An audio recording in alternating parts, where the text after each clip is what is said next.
Funding for This Is Nashville comes from you, our listeners, and Alliance Bernstein. Since 2019, employees have impacted our community by giving more than 5,000 hours of volunteerism in Middle Tennessee. AllianceBernstein.com. Alliance Bernstein is not affiliated with National Public Radio. I'm Khalil Colonna, and this is Nashville. Poetry is an art form that has helped human beings give detail to the experience of life. Throughout our history, poets take the smallest details of a moment and put them into words that can help us understand what it means to be human. Joy, pain, laughter, and heartache are all expressed beautifully through poetry.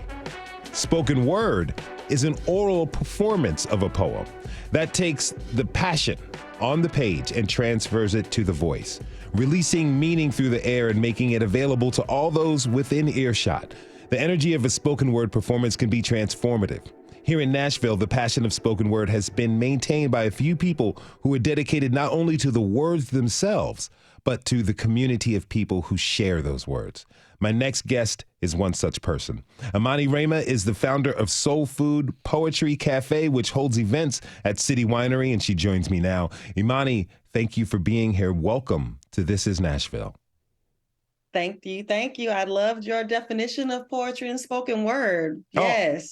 Poetic itself. Well, thank you. Thank you very much. I'm trying to be on brand, let's say. Now tell me this, you're so influential in the community, in the spoken word community. How did you get into spoken word? Oh, that's a great question. For me, I started writing poetry when I was about 12 years old. And it was about in 2006 when I really discovered that there was a difference between written poetry and spoken word. I actually was watching a show that is called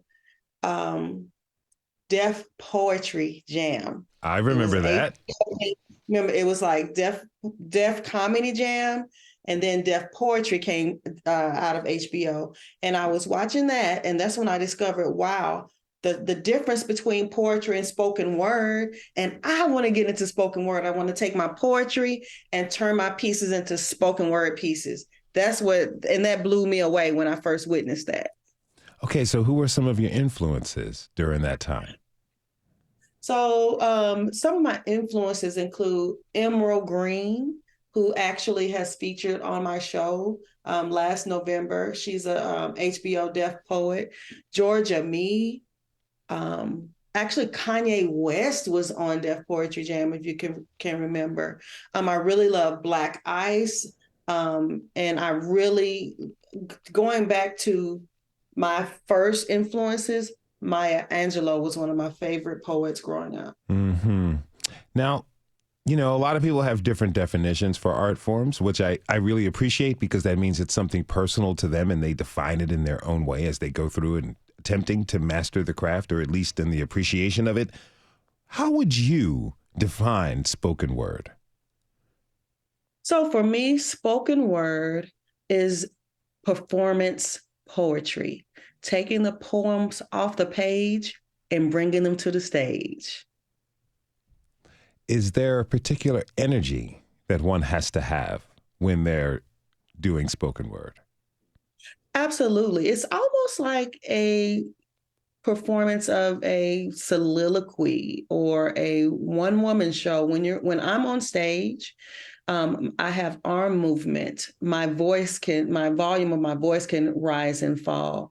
It's very similar to, if you could imagine a Black Baptist preacher with the rise and fall of the voice, always looking at different people in the audience, arm movement, walking across the stage, running, jumping. Like, it's really a huge outward expression of the words that have been written. Talk to me about that relationship that you have with the audience when you're performing, because I'm sure, you perform in front of different audiences all the time. So how important is it, or how vital is it to really understand the energy of the audience before you start your piece?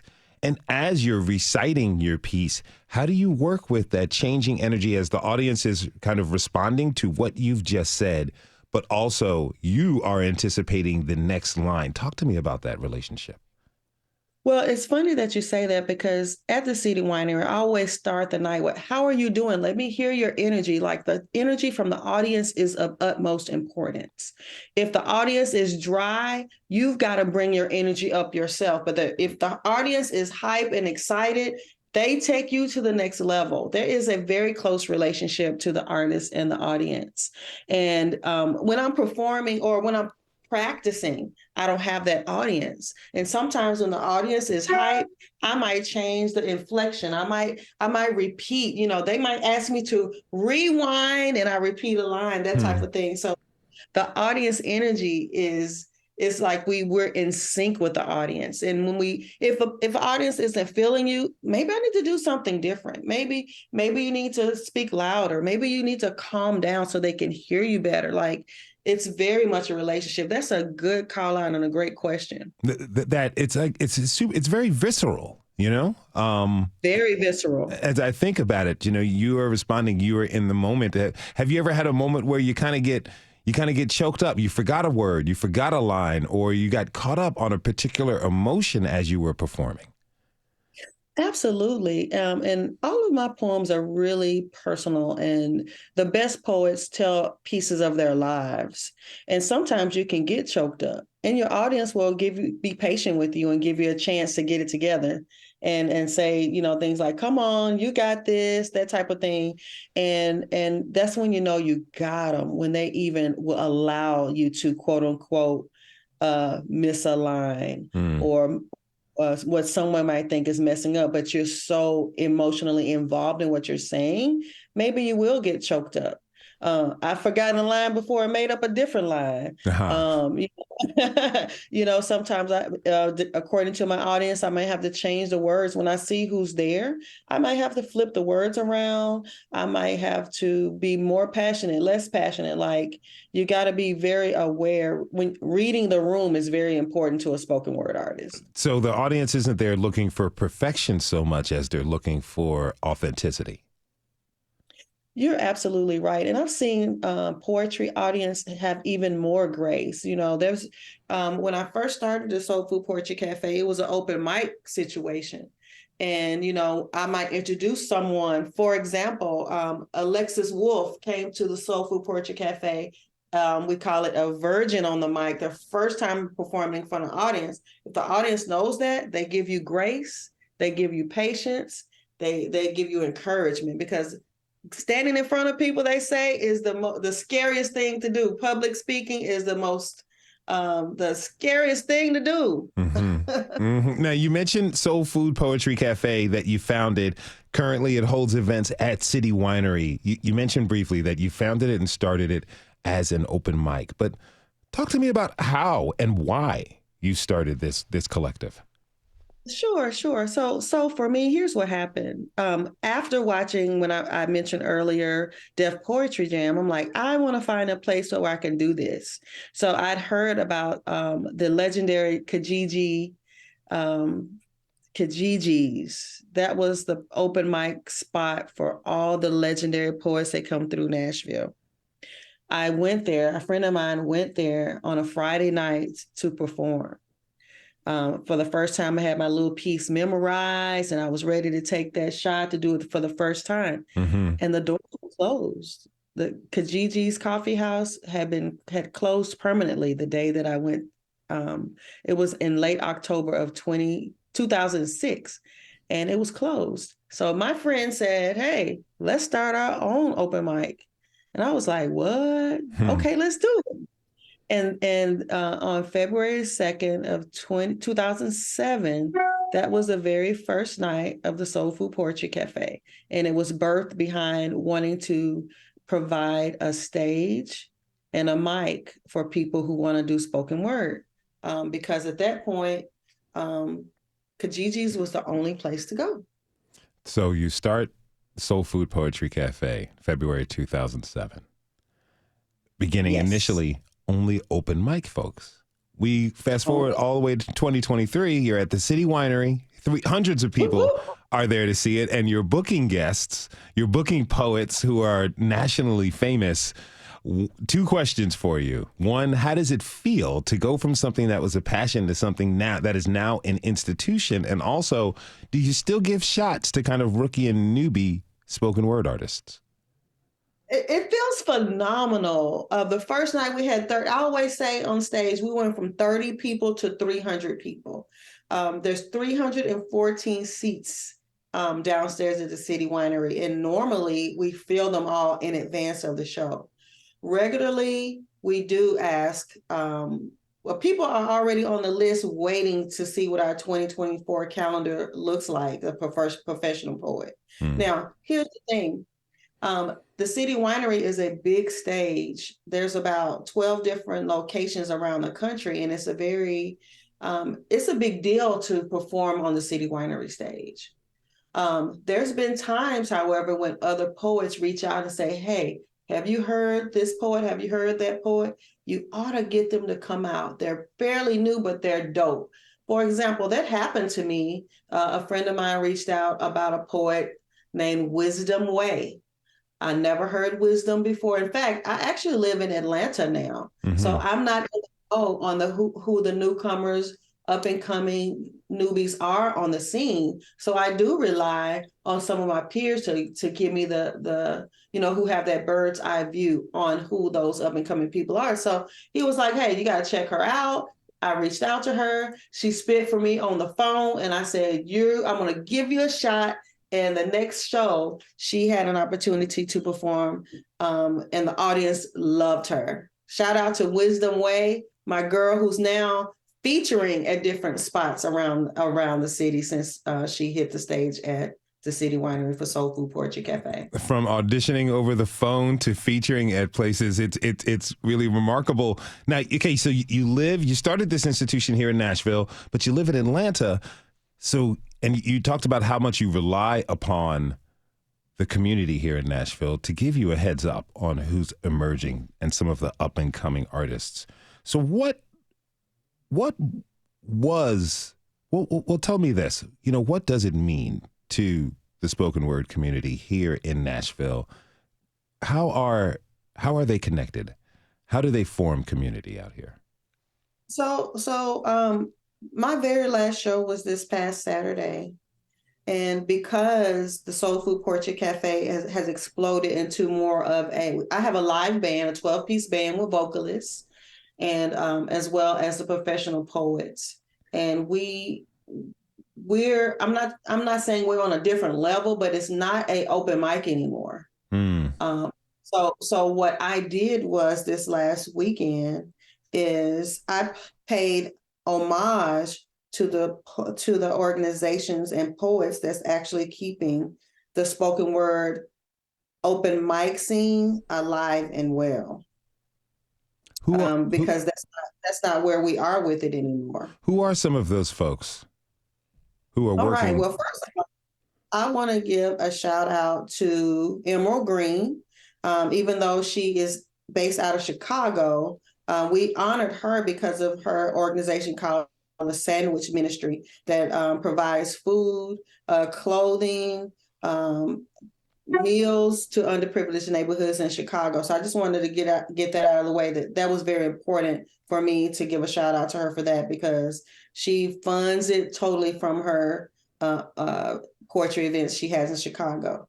But in Nashville, I want to start by giving a shout out to my guy, Frank Frizzy Sykes.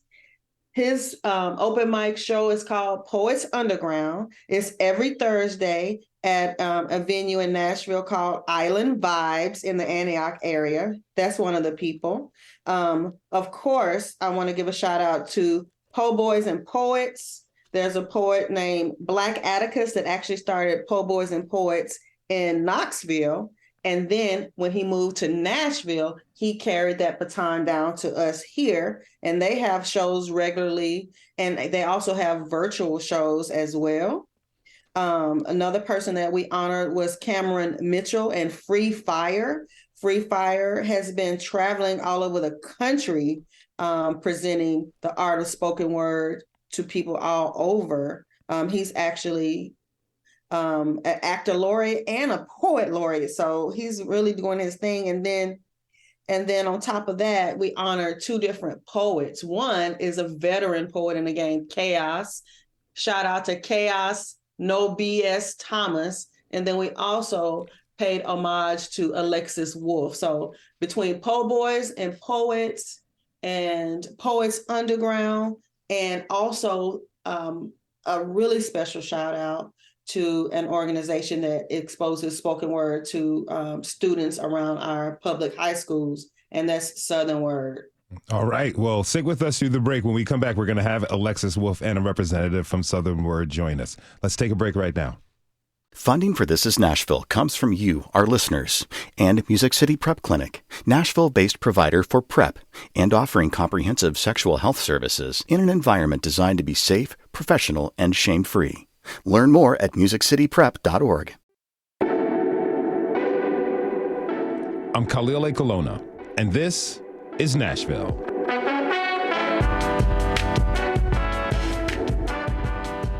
When I was in the third grade, we had an assignment that was very important to my teacher. You see, she was a writer and loved poetry. So, being from Baltimore, naturally, she had us all read poems from Edgar Allan Poe. I, of course, got assigned to read The Raven.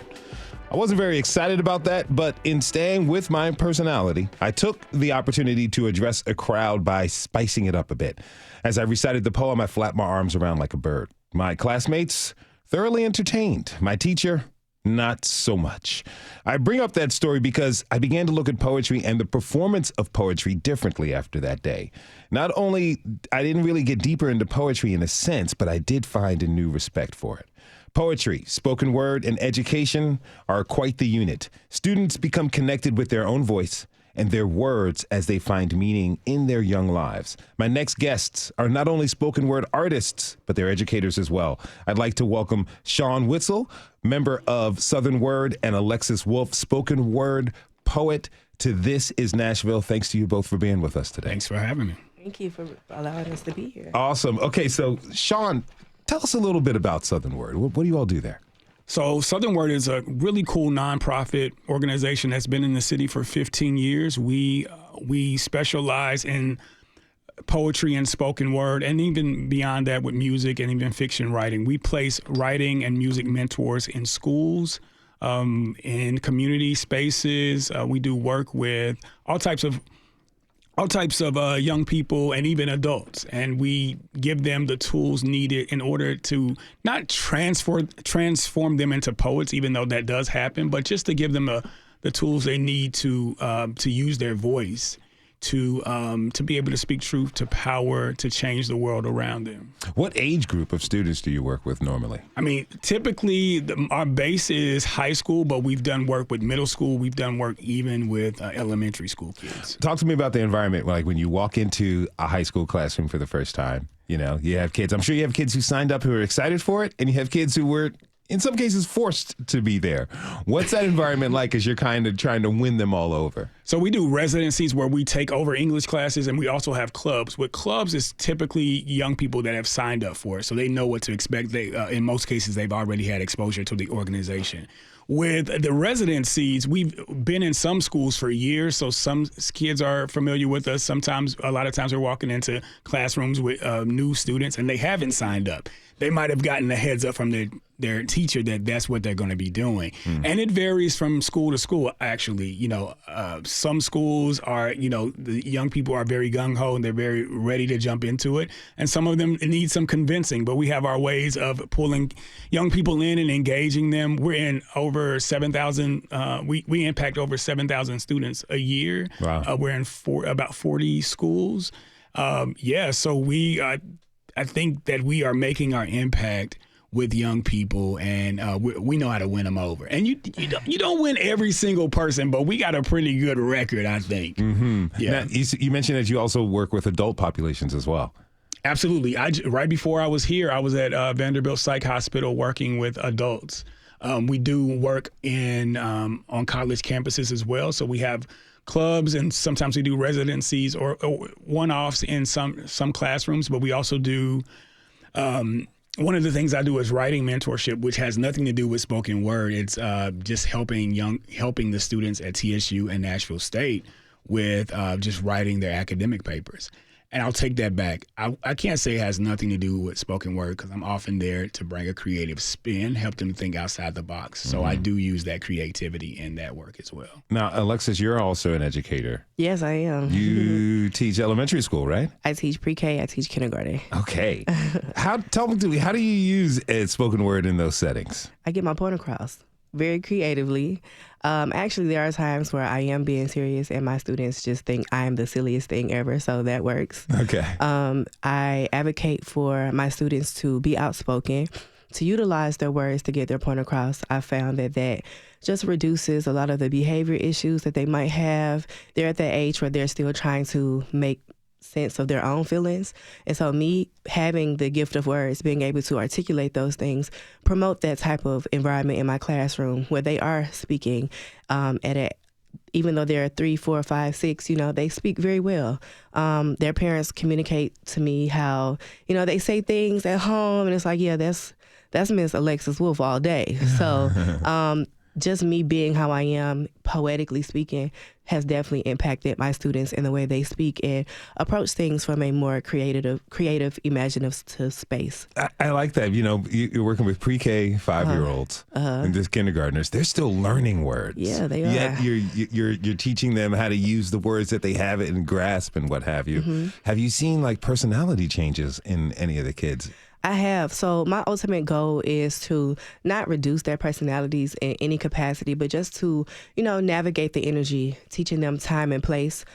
Things like that I've found just promote more, I want to use the word outspoken, but just more vibrant. You know what I'm saying? A lot of times we find at that age we're kind of reducing them a little bit or shushing them or hushing them in that creativity, but that's not my goal at all. You want to paint on a wall? No, that's not what we paint. Let's paint here. Then we take this and put it on the wall. Just showing them things like that, just creating a space for them to navigate themselves, what comes natural because they're at that space where they're just curious. Mm-hmm. This is how they figure out what the world means or the world around them, and I don't want to take that away from them. Just navigate it in a way that is conducive and, respectful. Okay, so you're in education, you're a poet. How did you become involved in Nashville spoken word community? Well, so I was in the Army 4 years. I was stationed at Fort Campbell, and Fort Campbell is in Clarksville, Tennessee. And so on the weekends when I wasn't doing soldier things, I would come out on the weekends, looking for open mics, looking for like-minded individuals. And I stumbled across specifically the Soul Food Poetry Cafe, performed there when I was 19, and I kind of been adopted by Nashville ever since. So that's pretty much how Alexis Wolf came to exist, specifically in Nashville. Where are you from originally? I was born in Birmingham, Alabama, raised in Atlanta, Georgia. Okay. And, brought to Nashville by way of the military. Okay, so you were in the Army in Clarksville, and you found spoken word spots, most notably the Soul Food Poetry Cafe. Right.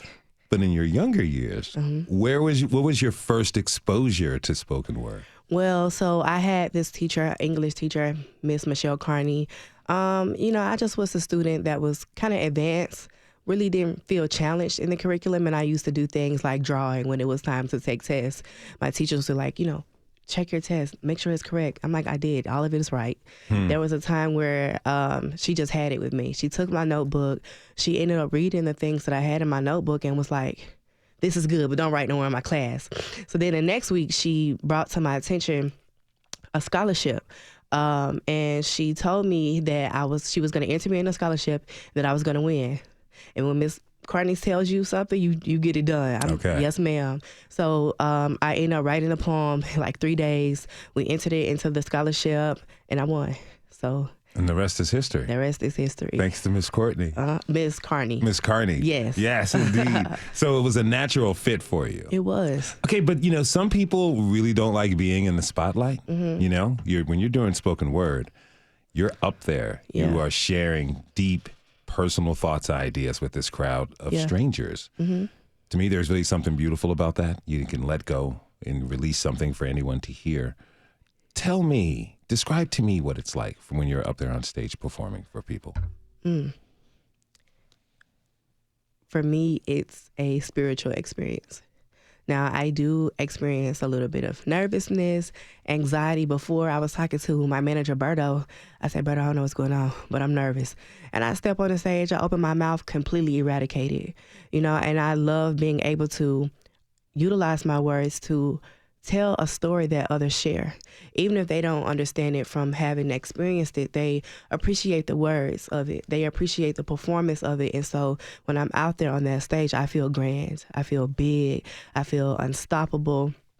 Like, I just feel like the possibilities for me are limitless, and I do believe that, but the stage is my playground. That's where my real name is actually Alexis Wolf, but that's where, like, the wolf comes to play, and so, like, yeah, that's my area, that's my stage. I haven't really ever felt on the stage that there was anything that I could not do, for real, to be honest with you. Awesome.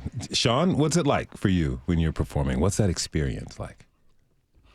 For me, so I'm a theater artist, so I act in plays a whole lot, and that's different from being on stage as a spoken word artist. And typically, and that's because as an actor, I'm on stage as a different character.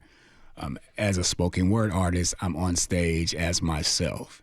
And it's very freeing to me. It feels like a safe space, because not only am I just used to being on stage, but typically spoken word spaces and open mic spaces are one that's loving, encouraging. If you mess up, or if you pause, or if you get emotional, the audience snaps to show you that they got your back. They're there with you. So I agree that it's like a spiritual experience with family. Even if there's people in the audience that you don't know, it's very familial in that way.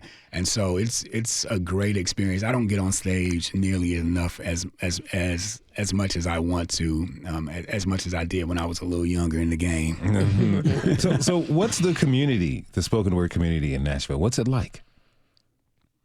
Well, so I come from a time in the early 2000s where you could go most nights in the city. There was something happening most nights. It was just this renaissance that was happening. And it was explosive. There were there was Kijiji's, there was The Spot, there was Mama Lil's, there were other spaces, and we just built this community of poets and artists who would gather together and just do what it is that we love.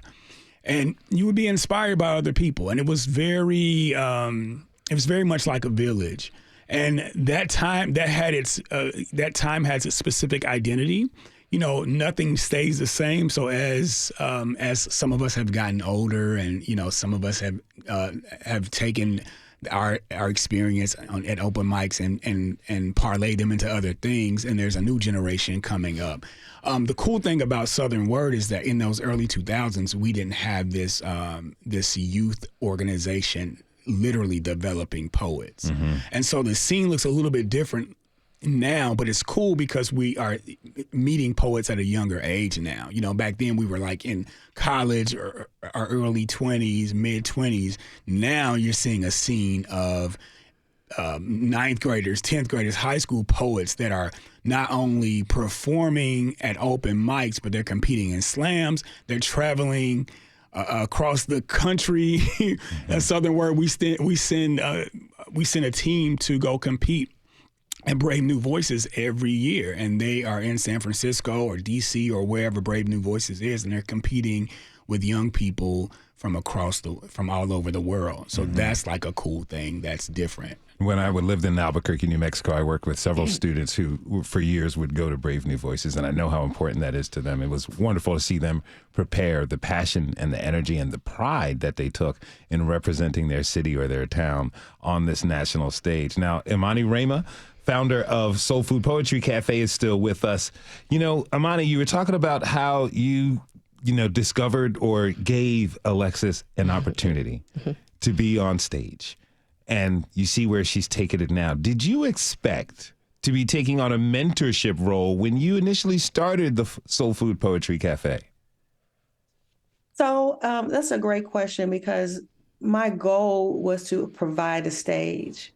But little did I know that people would come forth for the first time. And, I called Alexis my daughter in ink. There's another poet named M. I call my son in ink, because when he moved to Nashville, the Soul Food Poetry Cafe was the first place that he performed. And then he went on to start a whole show and movement himself. So I really embrace that part, the mentorship and giving the exposure and opportunity. And that's one of the reasons why I wanted to pay honor to Alexis, because she took spoken word to places that I haven't had an opportunity to take spoken word to. Like, I never got into the realm of slam poetry. I did not do much traveling with spoken word. So I felt like some parts of me passed that torch of that young, that fire, that boldness, that wolf in her. I'm 53 years old. So, I discovered poetry a little bit later in life, and just to see the things that she's done with poetry and a lot of the other people who have come through the poetry scene in Nashville to be in different commercials, to have other opportunities outside of the spoken word realm only. It just is phenomenal. So that was something I did not expect, but it has been a pleasant surprise, and I'm very proud. Now, spoken word is pretty huge in places like New York, LA, Chicago. Mm-hmm. What makes being a spoken word artist in the South different, Alexis? I would say, because I have been to New York and performed, slammed in New York, the thing that makes us different is that there is an expectation of people from the South. And so I think the thing that actually helps me and adds to my je ne sais quoi is that I probably am not what you expect. You know what I'm saying? We are expected to speak a certain way. There's a certain dialect that we are expected to have when we do speak. You know what I'm saying? And so being able to utilize those things to our advantage to, aid to our ultimate package is the thing that's assisting and standing out. We are expected to have been from the South, so we've experienced some type of, racial prejudice, some type of, racism in our lives. We understand that our grandparents, our parents went through these things, and it shaped our culture. It shaped the way that we carry ourselves, how we maneuver through life. And so being able to take that and having that advantage, because that's where our history is. I'm sure we know that we've heard the saying, if you don't know where you come from, you don't know where you're going. Mm-hmm. And so being able to have a innate sense and a direct connection with history in that space propels us forward in a different type of way, which ultimately impacts the way we write, the way we speak, and ultimately, what we think is possible for ourselves. So yeah, the South got something to say. Mm-hmm. Yeah. Mm-hmm. Now, I want to ask all three of you this. Mm-hmm. This is a pretty heavy loaded question, but what is the power of spoken word? Imani. So this is the power of spoken word for me.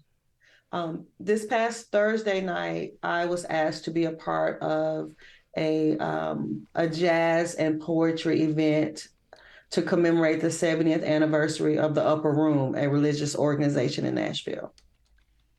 So the poetry that I chose to perform had spiritual tones to it. I consider myself a very spiritual person. And again, I write my real life experiences. And the thing that really grabs me and makes and lets me see that this is just not a game. It is not a hobby. It is a calling for me. It is a part of my ministry and who I am as a person. Words carry so much power. Like the Bible says the power of the tongue holds life and death. Life and death is in the power of the tongue. When you speak life over people, you can speak death over people. You can bring people in, or you can push people away with your tongue. So this woman walked up to me, said that my story was her story. When I explained what my story was, the poem was called Second Generation Single Mom and the Struggles of Trying to Live a Christian Life, Raising Kids by Yourself and things like that. And she said that my story was her story was my story. And what I said to her is helping her to make decisions to do things differently in her life moving forward spiritually. Mm-hmm.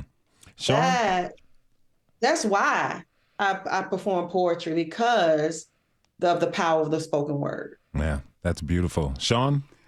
Yeah, so just being words and being a writer myself, I just have been transformed by words, period. Not even just poetry, but just as a writer of plays, as someone who wrote in all different ways as a kid and throughout my journey. But specifically spoken word with Southern Word, I've watched kids who come from trauma, who have had, who sit in the back of a classroom and they're quiet, and they sit in the back of the classroom and they are checked out, or they don't feel like they ever could have the courage to stand in front of a group of people and deliver a poem. So I've watched those kids be transformed in a week's time from the moment that we meet them going into the classroom.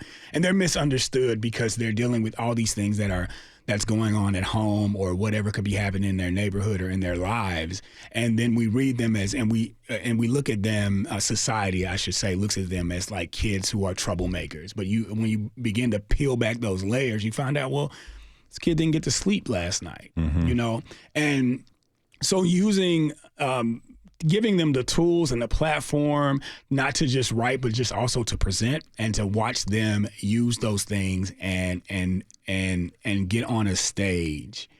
And that's like the best reward in the world. I have countless stories of that happening and young people pushing through, and not just that one person on stage, but the way that classrooms come together and the way that young people in classrooms bond because of the experience they have with us there. That's beautiful. Yeah. Alexis.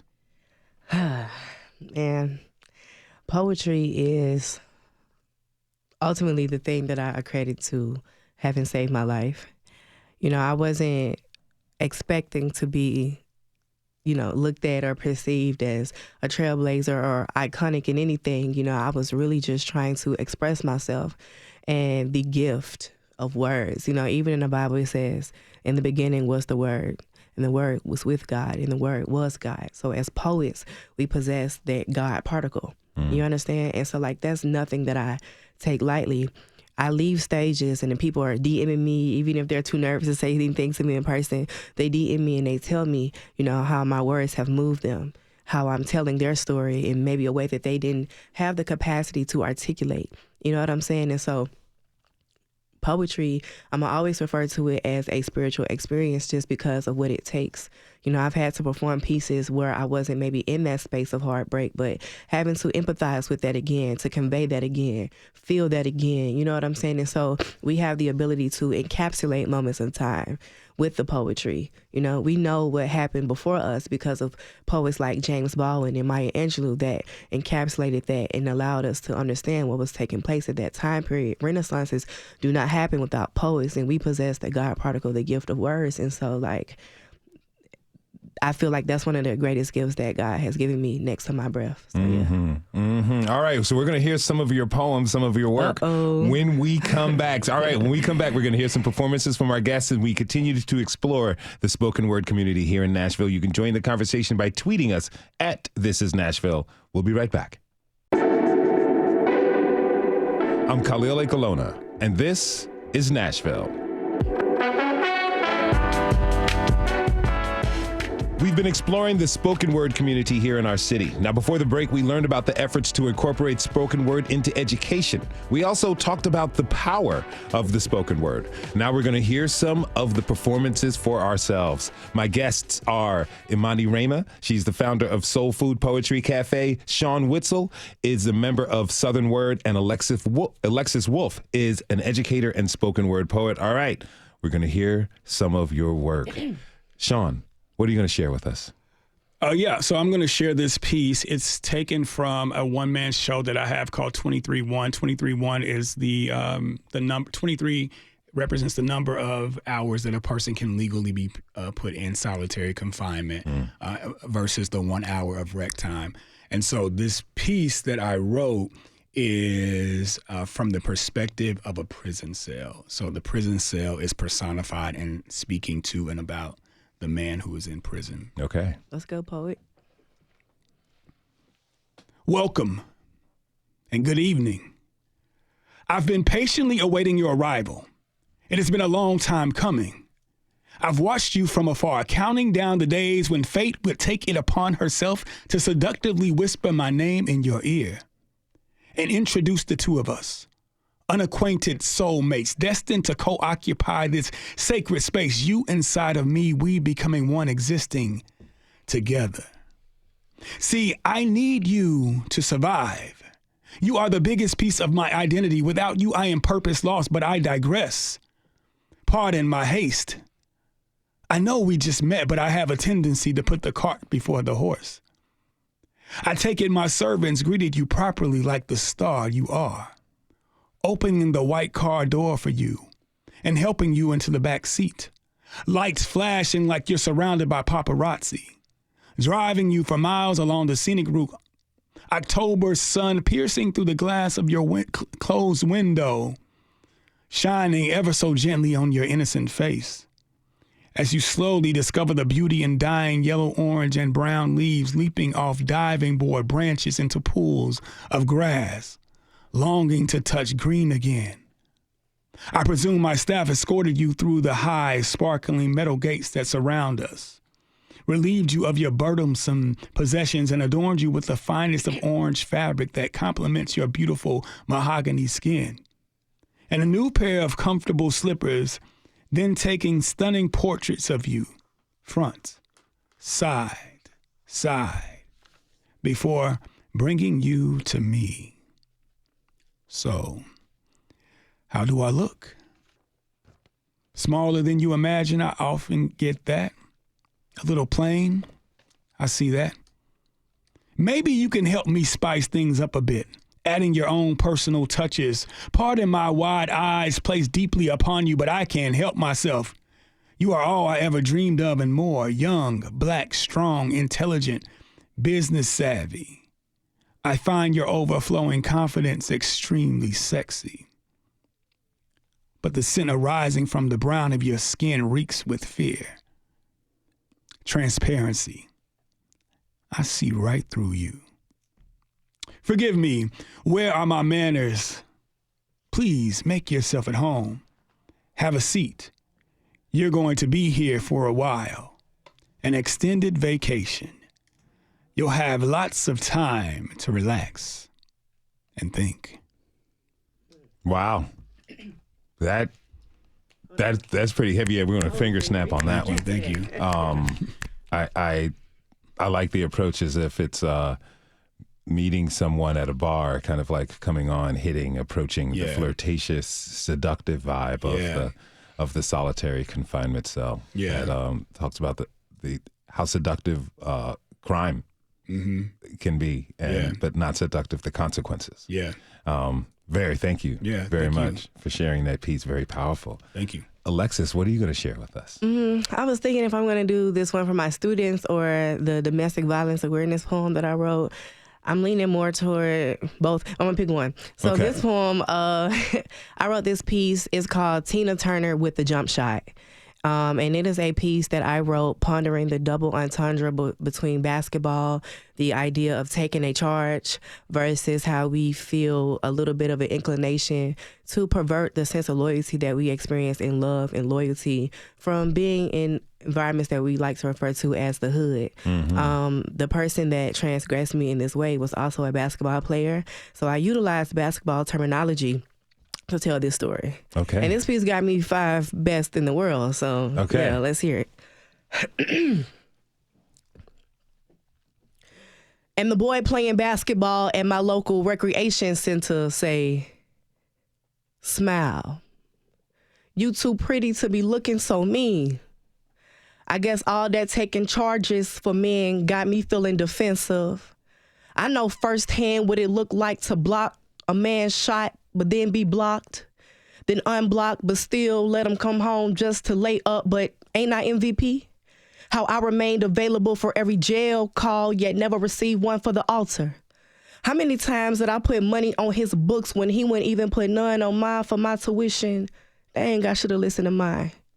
And when witnesses point, guard him by owning up to crimes I did not commit when people shooting. Guard him. Used my body as shield like my life was less important. I know more about being sacrificed than woman. My ex sponged off me, yet I can't even get my record expunged. Can't pass a background check, but still be expected to power forward. Piece of advice. If you are ever able to travel out of bounds and break free, throw yourself at the hands of God, because he knows. And if a man ever lay his hands on you for anything other than prayer, you better go straight Tina Turner like she did on Ike in that limo. And you fight like your life depends on it, because it probably does. But I give you 3 pointers. Love yourself, value yourself, respect yourself, girl, so that you never have to prove to a man that you down, because that's all that I ever was. You know how many flagrant fouls I done took to the face? So don't blame me for finally deciding to cross over to the sexual orientation where I could feel the most safe. And besides, they don't seem to play that rough in the WNBA. And every time I was in pain, there was always another woman to come and console me. And men might have had me living lavishly, but see, sitting in a skybox was never worth them nosebleeds. I did everything in my power to not become a victim or a domestic violence survivor, to not become my grandmother or my mother either. But a part of me feels like I internalized my mother's pain, because every time my father got drunk, that buzzard beat her. So I'll die fighting before I ever die victim and become another hashtag say her name, and self is my first line of defense, just in case the police or judge can't assist, because when the hell does the court side with the black woman in pain? So if a man ever lay his hands on me again, thinking he's gonna get one up on me, I'll show him I think not. And if he dies, hell, he dies, and I'll proudly face center and pose for my mugshot. Thank you. Wow. Thank you. Thank you. Very, very powerful. Wow. Imani, we don't necessarily have a lot of time left for one more poem, but can you reflect on what you just heard? I can see why you put Alexis on stage when she was 19 years old. Can you reflect on what you heard from Alexis and Sean? I just love the similes and the metaphors, and the puns that play on words, and just how she put the words together and made it make sense. I really love the personification. Sean, you're an amazing writer. If I've never told you this, I've been knowing you for about 15 years. Mm-hmm. I've been to your plays. I've seen you do spoken word, and just to weave that into your one-man show, it was phenomenal. Thank you. Mm-hmm. Thank you. Thank you. Really, thank you both. Thank you both. I really appreciate this. Now, Alexis, I understand you're a globally ranked spoken word artist, right? Mm-hmm. Yeah. Where? And how high are you ranked? So I'm currently ranked the 5th best woman poet in the world. I went about acquiring that accreditation based upon competing in the Women of the World Poetry Slam. These women come from all across the world, and we battled it out for dominance for over a course of a week. People get dropped about every day. They go from high rankings and low rankings, and your ultimate goal is to place 1 through 12 to get yourself to the final stage. And on final stage, we compete in 3 rounds. So it's actually one of the most difficult things that I've ever had to do. My goal was to win first and retire and be like, I'm done with slams. Now I'm putting on the slams and, giving back to poetry in that way. But, I placed 5th. So I probably will go back next year and get what I deserve, okay? Last year I was 15, so this year I placed 5. So I mean, number one coming up. Yeah. Hey, but I'm just honored that a top 5 poet in the world has graced the This Is Nashville studios. Ooh. But Sean, give us. We have a minute left. Give us some final words on poetry, spoken word, and meaning, particularly in this time. The world is a wild place right now, and we're entering the holidays where people normally are reflective. Give us some words to take us out. Yeah, so I would say never underestimate the power of words, and it's you can transform lives and save lives through words. And I invite anybody who would like to be a part of doing that for young people to connect with Southern Word. Our website is southernword.org. If teachers or students or anyone, parents want us in schools, reach out to us and we can definitely make that happen. But the power of words, I'm always encouraging literacy and parents encouraging their young people to write and express themselves. So Yeah. Man, I want to thank all of you so much for being on the show. Thanks for sharing your craft, your art, your passions, your gifts and talents, and giving us something to think about. Really appreciate it. Thank you for having us. Thank you. My guests were Amani Rama. She is the founder of Soul Food Poetry Cafe. Sean Witzel is a member of Southern Word, actor and writer, and Alexis Wolf, top 5 poet in the world, spoken word poet and educator. Thanks to you all for being with us here today. And thanks to you for tuning in this hour. This is Nashville is a production of Nashville Public Radio. Today's episode was produced by Elizabeth Burton. It was directed by our senior producer, Tasha A.F. Lemley. The masterminds behind our theme music are Laurent and Namir Blade. Special thanks to Cameron Atkins for staying on the boards for us and helping us sound good. You can listen back at thisisnashville.org or wherever you get your podcasts. And the conversation doesn't end here. Tweet us at This Is Nashville. Find us on Instagram and tell us what you want from our show by filling out our quick survey online. This is Nashville. I'm Khalil Ekalona. We'll see you tomorrow, everybody. Be good to each other and happy Thanksgiving.